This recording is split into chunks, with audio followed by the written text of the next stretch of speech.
Genghis Khan conquered half the known world, not with sheer numbers, but by inventing the first empire built on real-time information. His secret? A network of relay stations that sent secrets 200 miles a day, turning traders into spies and fear into the most powerful weapon of all.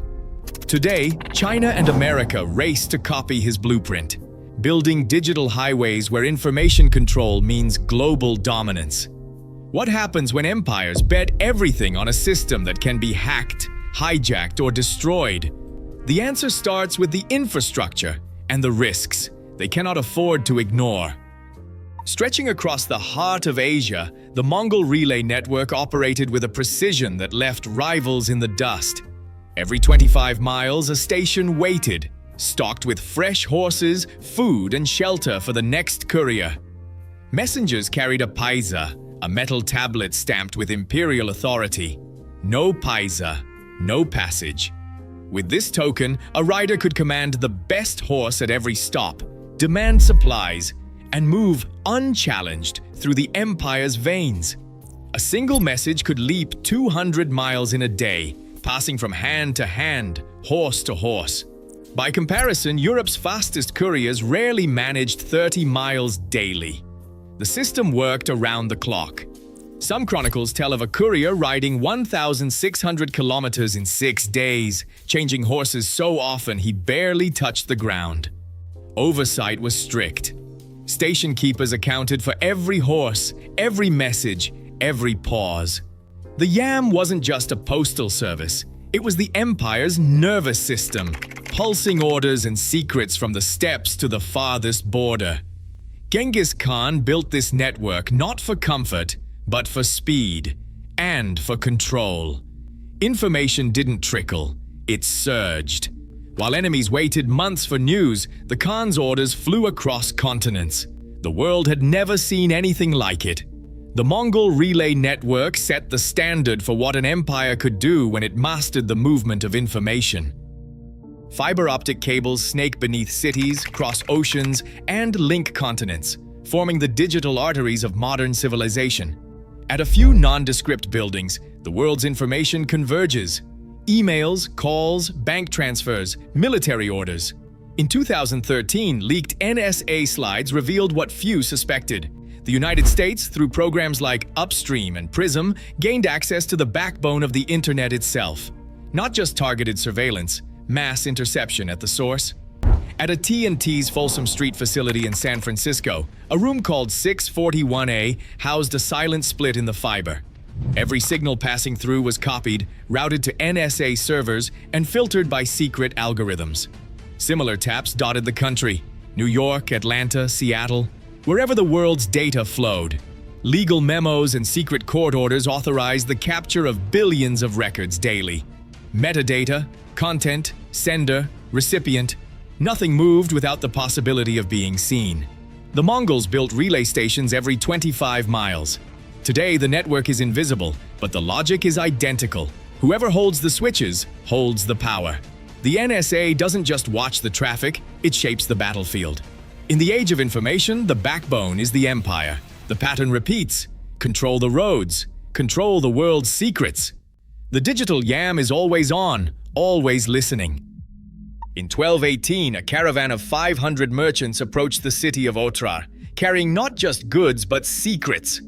Each merchant was a set of eyes and ears for the Mongol court, gathering intelligence as they traded. The governor, Inalchuk, Chuk, suspected espionage and seized the entire caravan. Some merchants confessed under pressure. They had been reporting on local politics and military movements. This single act gave Genghis Khan his pretext for invasion, but it also revealed the deeper logic of Mongol power. Ordinary travelers, motivated by profit and protected by imperial law, became the empire's censors.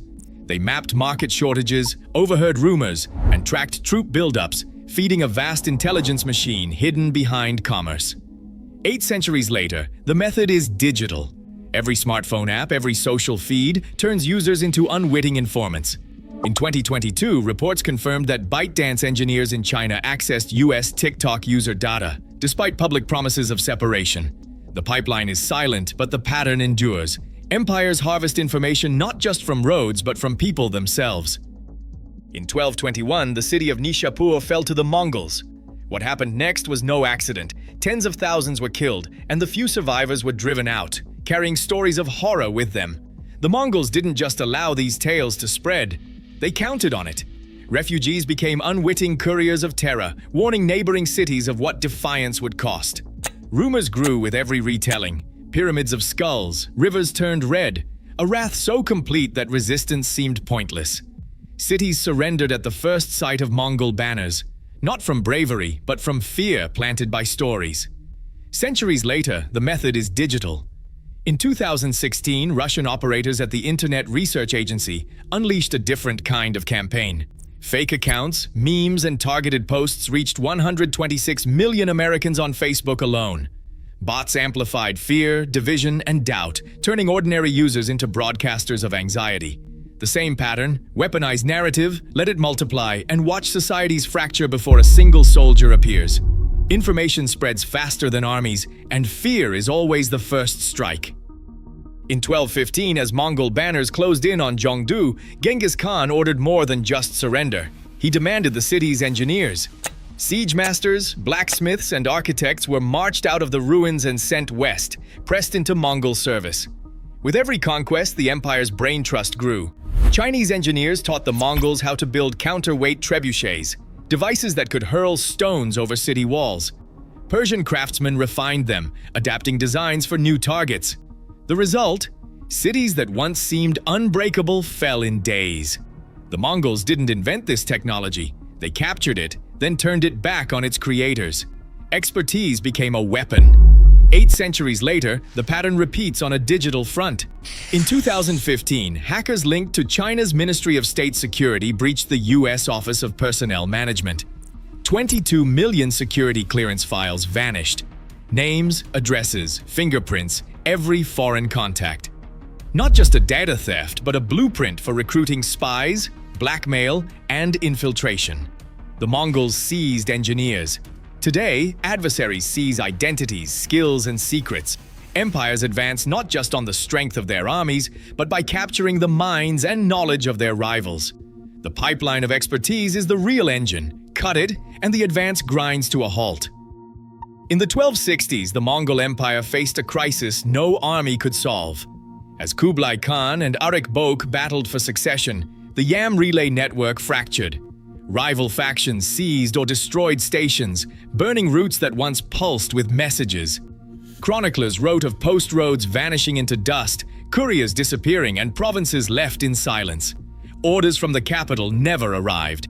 Tax collectors waited for instructions that never came. Military units stranded without news failed to mobilize when threats appeared at their borders. Some governors, cut off for months, began ruling as if the empire no longer existed.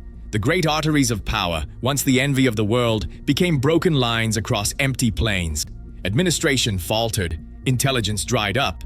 Each region drifted into isolation, blind to events beyond its horizon. The empire, built on the speed of information, found itself paralyzed the moment the relay went dark. The system that once bound continents together now splintered them apart. In December 2020, a single software update delivered through SolarWinds Orion quietly infected 18,000 networks worldwide.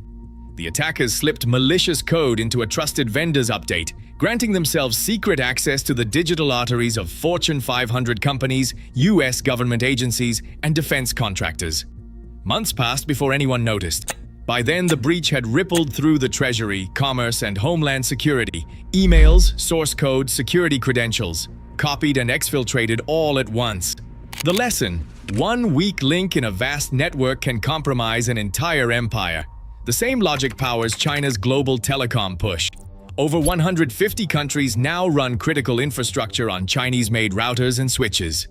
Contracts for belt and road fiber lines come bundled with surveillance systems and maintenance agreements that grant remote access. A single point of control, far from home.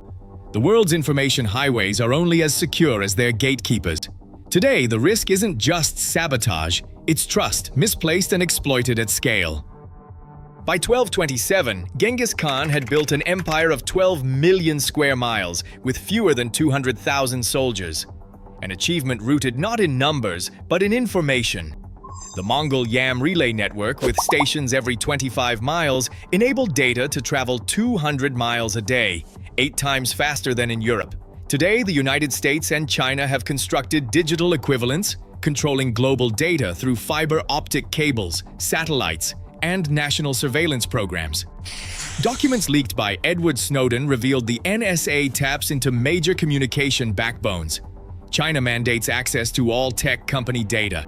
Yet, just as the collapse of the Yam during the Toluid Civil War crippled the Mongols, modern empires face vulnerabilities, shown by the SolarWinds cyber attack, which breached 18,000 networks worldwide. Key details about current surveillance systems remain classified, and the full scale of modern information warfare is still emerging. The evidence is clear. Whoever controls the flow of information holds power. But every information empire is only as strong as its network. History shows the system that delivers power can also bring collapse.